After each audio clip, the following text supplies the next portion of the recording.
Hi നമസ്കാർ. ഞാൻ നിൽക്കുന്നത് വെണ്ണൂർ. ഞാനൊരു സ്പെഷ്യൽ ഒരാളെ കാണാമെന്നാണ്.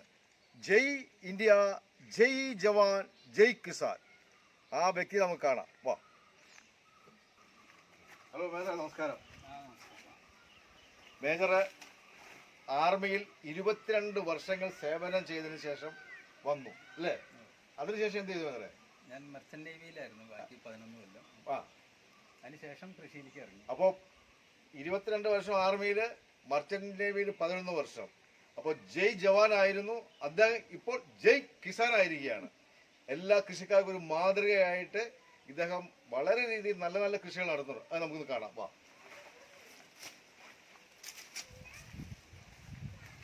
ഇപ്പോൾ ഇതൊരു കുരുമുളക് കൃഷിയുടെ ഒരു തുടക്കമാണ്. അപ്പോൾ വേറെ ഇങ്ങനെ ഒരു കുരുമുളക് കൃഷി ചെയ്യാൻ താങ്കൾക്ക് എന്താണ് അതിനുള്ള പ്രചോദനം കിട്ടിയിരിക്കുന്നത്? അതായത് ഇത് സ്വല്പം ഉള്ളിലേക്കുള്ള ഏരിയ ആണ്. ഇവിടെ കുരങ്ങ്, മലയണ്ണാൻ, പന്നി, കാട്ടുമൃഗങ്ങളുടെ ഒക്കെ ശല്യം ഉള്ളത് കാരണം മറ്റു കൃഷികളൊന്നും നമുക്ക് അങ്ങനെ ചെയ്യാൻ പറ്റുന്നില്ല. അതുകൊണ്ട് ഒരു കുരുമുളക് കൃഷിയോട് തിരിഞ്ഞു അല്ലേ? പുതിയൊരു മാറ്റം വരുത്തി നോക്കിയതാണ്. അപ്പോൾ ഈ ഒരു PVC പൈപ്പ് ഇതിലൂടെ കുരുമുളക് നല്ല നമ്മുടെ മരത്തേക്ക് കയറുമ്പോൾ ആ രീതിയിൽ കയറുമോ? ഒന്ന് കെട്ടി കൊടുക്കണം അല്ലേ? മുകളിൽ ചെന്ന് കഴിഞ്ഞാൽ തുളയിട്ടുണ്ട്. ഓക്കെ. അതിലൊരു ഇരുമ്പിന്റെ പൈപ്പാണ് മുമ്പിൽ ഉള്ളത്. ഇപ്പൊ ഒരു ഫൈബറിന്റെ കിട്ടുന്നുണ്ട്. ആ ഫൈബറിന്റെ ഇട്ട് കഴിഞ്ഞാൽ അവിടുന്ന് ഉരുസി വരാതിരിക്കും. ഓക്കെ. കുരുമുളക് എത്ര ഹൈറ്റ് കൂടി പോകണോ അതനുസരിച്ചിട്ടാണ് കായ്ക്കുന്നത് അല്ലേ? അപ്പോൾ ഈ ഏരിയ ഒക്കെ ഇങ്ങനെ നട്ടിരിക്കുകയാണല്ലേ? അപ്പോൾ ഏകദേശം നമുക്ക് കുറച്ച് വർഷങ്ങൾക്ക് കാത്തിരിക്കേണ്ടതായിട്ട് വരും അല്ലേ? 2 വർഷം കാത്തിരുന്നാൽ മതി അല്ലേ? ഓക്കെ. ഇനി ഞങ്ങൾ പോകുന്നത് മേജറിനൊരു മീൻകുളമുണ്ട്, അത് കാണാം. വാ.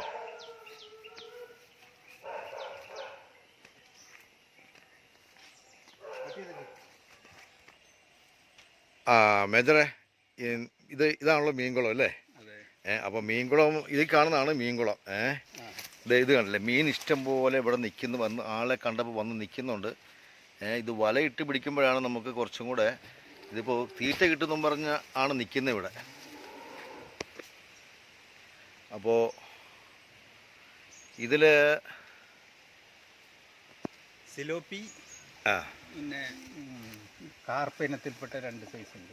കാർപ്പന അല്ലേ? ഇത് കണ്ടില്ലേ, ഇത് വെട്ടുന്നുണ്ടോ, ഒന്ന് അടിച്ച് പൊളിക്കുന്നുണ്ട്. കണ്ടില്ലേ, ഇപ്പോൾ തീറ്റ ഇപ്പോൾ കൊണ്ടുവന്ന സമയമായി. അപ്പോൾ തീറ്റയാണെന്നും പറഞ്ഞാണ് വന്ന് നിൽക്കുന്നത്. തീറ്റ കൊണ്ടു കൊടുക്കാനെന്നും പറഞ്ഞാണ് ഇപ്പോൾ വന്ന് നിൽക്കുന്ന മീനുകളൊക്കെ. അപ്പോൾ കുറച്ച് കഴിയുമ്പോൾ തീറ്റ കൊണ്ട് സമയമാകുന്നേ ഉള്ളൂ തീറ്റ കൊടുക്കാനുള്ള. അപ്പോൾ ഞങ്ങൾ നേരത്തെ ഒന്ന് വന്നതുകൊണ്ട് മേജറിൻ്റെ കൃഷിയിടത്തിൽ കൂടെയാണ് നടക്കുന്നത്. കവുങ്ങിലും തെങ്ങിലും ഒക്കെ കുരുമുളക് കയറി കിടക്കുന്നുണ്ട്. പന്നിയൂർ അല്ലേ? ഇത് പന്നിയൂർ എന്ന് പറയുന്ന ഒരു പന്നിയൂർ 1 ആണ്. അപ്പോൾ അതാണ്. ഇനിയിപ്പോൾ ഒരു മോട്ടർ, സോളാറിൻ്റെ ഒരു മോട്ടർ ഫിറ്റ് ചെയ്തിട്ടുണ്ട്. അതൊന്ന് കാണാൻ പോവാം. ഈ കാണുന്നതാണത്. ഇവിടെ പയർ കൃഷിയാണ്, അതിനുശേഷം നെൽകൃഷി. അപ്പോൾ ഇതാണ് കണ്ടത്തിൽ സോളാർ ഫിറ്റ് ചെയ്തിരിക്കുന്നത്.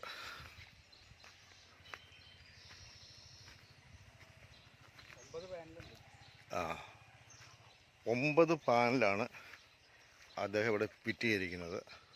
ഇപ്പോൾ താങ്കൾ സോളാർ ഇത് ഫിറ്റ് ചെയ്തിട്ടുണ്ട്. അപ്പോൾ എന്താ അതിൻ്റെ ഉപയോഗം എന്താണ് താങ്കൾക്ക്? അതായത് ഇത് മോട്ടറിന് വേണ്ടിയിട്ടാണ് ഞാൻ വെച്ചിരിക്കുന്നത്. മോട്ടർ വർക്ക് ചെയ്യാൻ വേണ്ടി. ഏത് മോട്ടർ? ഇവിടെ എൻ്റെ കുഴൽ കിണറിലെ മോട്ടറുണ്ട്. എനിക്ക് തെങ്ങ്, കവുങ്ങ്, ഈ പച്ചക്കറി, അവിടെ കുറച്ച് പുൽകൃഷിയൊക്കെ ഉണ്ട്. ഇതൊക്കെ നനയ്ക്കാൻ വേണ്ടി. അപ്പോൾ ഇതെങ്ങനെയാണ് കറണ്ട് എങ്ങനെയാണ് യൂസ് ചെയ്യുന്നത്? ഇതിന്ന് വരുന്ന കറണ്ട് ഞാൻ ഉപയോഗിക്കുന്ന സമയത്ത് എനിക്ക് കിട്ടും, അല്ലാത്ത സമയത്ത് ഇലക്ട്രിസിറ്റി ബോർഡിന് പോകും. അപ്പോൾ ഈ സോളാറിൽ നിന്ന് വരുന്ന കറണ്ട് കൊണ്ട് നമുക്ക് മോട്ടോർ വർക്ക് ചെയ്യാൻ പറ്റുമോ? വർക്ക് ചെയ്യിക്കാം. കറണ്ട് ഇല്ലാത്ത സമയത്ത് പറ്റില്ല. ഇല്ലാത്ത സമയത്ത് പറ്റില്ല, ഉള്ള സമയത്ത് മാത്രമേ. അപ്പോൾ രണ്ടും കൂടെ ചേർന്നാണ് വർക്ക് ചെയ്യുന്നത്? രണ്ടും കൂടി ചേർന്നിട്ടാണ് വർക്ക് ചെയ്യുന്നത്. അതല്ലേ? Okay, thank you. മേജറിന് ഇവിടെ പശുക്കളെയും വളർത്തുന്നുണ്ട് കേട്ടോ. ഇദ്ദേഹം പശുക്കളെയും വളർത്തുന്നുണ്ട്. പശുക്കളോടൊക്കെ വലിയ സ്നേഹമാണെന്നാണ് പറഞ്ഞത്. മൃഗങ്ങളോടൊക്കെ നല്ല സ്നേഹമാണ് മേജറിന്. പശുക്കളോട് സ്നേഹമാണ്. അപ്പോൾ നല്ല പശുക്കളെയൊക്കെ വളർത്തുന്നുണ്ട് അദ്ദേഹം. അപ്പോൾ മേജറെ, ഇത് ഏതിനത്തിൽപ്പെട്ട പശുക്കളൊക്കെയാണിത്? ഇത് രണ്ടും ജേഴ്സിയിൽ പെടും. ആ ഇവിടുന്ന് അങ്ങോട്ടുള്ളത് HF ആണ്. എന്താ HF HF അല്ലേ? HF എന്ന് പറഞ്ഞാൽ എന്താണ്? HF എന്ന് പറഞ്ഞാൽ ഒരു ഇനമാണല്ലേ? പുറനാട്ടിൽ നിന്ന് വരുന്ന. ഓ, പുറനാട്ടിൽ നിന്ന് വരുന്നത് അല്ലേ? ആ ഭാഗത്തുണ്ട്. കൂട്ടുകാരനാണ്. എന്താണ് കുറയ്ക്കുന്നേ? ഇത് പ്ലാസ്റ്റിക്കിൽ അടുക്കി വെച്ച് എന്താണത്? ഇത് പശുക്കൾക്ക് സൈലേജ് കൊടുക്കുന്ന സൈലേജ്. സൈലേജ് എന്ന് പറയുകയാണെങ്കിൽ പുല്ല്, ചോളകം ഇതൊക്കെ ചെറുതായി കട്ട് ചെയ്തിട്ട് പാക്ക് ചെയ്യും. ശർക്കര വെള്ളമൊക്കെ ചേർത്തിട്ട്. ഓ, ശർക്കര വെള്ളമൊക്കെ ചേർക്കും. എയർ കയറാതെ പാക്ക് ചെയ്തതാണ് ഇത്. ഓഹോ. ഒരു 3 മാസം വരെയൊക്കെ ഇരിക്കും. 3 മാസം ഇരിക്കും അല്ലേ? 6 മാസം അവർ പറയും. ഇപ്പോൾ ഇതൊരു പാക്കറ്റ് എന്താ വിലയുണ്ട്? ഇത് മിൽമ ത്രൂ കിട്ടുന്നത് കാരണം 350 രൂപ. അത്രേ ഉള്ളൂ അല്ലേ? ഓക്കെ, സന്തോഷം. ഇനി പോകുന്നത് ഒരു ആദ്യം നട്ട ഒരു കുരുമുളക് കൃഷിയാണ്. ഇങ്ങനെ സിമെൻറ്റിൻ്റെ കാല് വാർത്താണ് ഈ കുരുമുളക് നട്ടിരിക്കുന്നത്. അപ്പോൾ അതിനോട് കയറി വരുന്നുണ്ട്.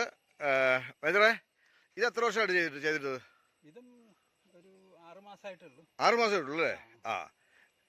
ഇത് നീലമുണ്ടി എന്ന് പറഞ്ഞിട്ടുള്ളൊരു ഏനാണ് ഇതല്ലേ?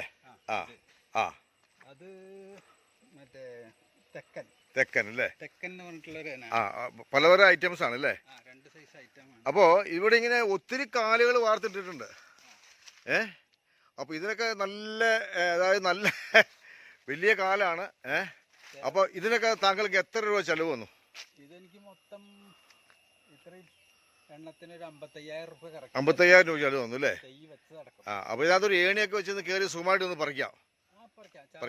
നമുക്കൊരു 2 വർഷത്തേക്ക് കാത്തിരിക്കേണ്ടി വരും അല്ലേ? എൻ്റെ അടുത്ത് വേറെ ലാഡർ ഉണ്ടാക്കിയിട്ടുണ്ട്. ലാഡർ ഉണ്ടല്ലേ? അപ്പോൾ അത് വെച്ച് നമുക്ക് പറിക്കാം അല്ലേ? അത് വെച്ച് പറിക്കാം. അപ്പോൾ എന്തായാലും മേജറെ വളരെ നന്ദിയുണ്ട്. താങ്കൾ രാജ്യത്തിന് വേണ്ടി നീണ്ട 22 വർഷങ്ങൾ സേവനം ചെയ്തതിന് ശേഷം പിന്നെ മർച്ചൻ്റ് നേവി പോയി, പിന്നെ വന്ന് ജയ് ജവാൻ ജയ് കിസാൻ എന്ന് പറയുന്ന ആ പാത പിന്തുടർന്നു. അപ്പോൾ ദൈവം താങ്കളെ സമൃദ്ധിയായി അനുഗ്രഹിക്കട്ടെ. ഇനിയും കൃഷിയിലോട്ട് തിരിയുക. എല്ലാവർക്കും ഒരു മാതൃകയായിട്ട് ജയ് ജവാൻ ആയിരിക്കുക. Okay, bye, thank U.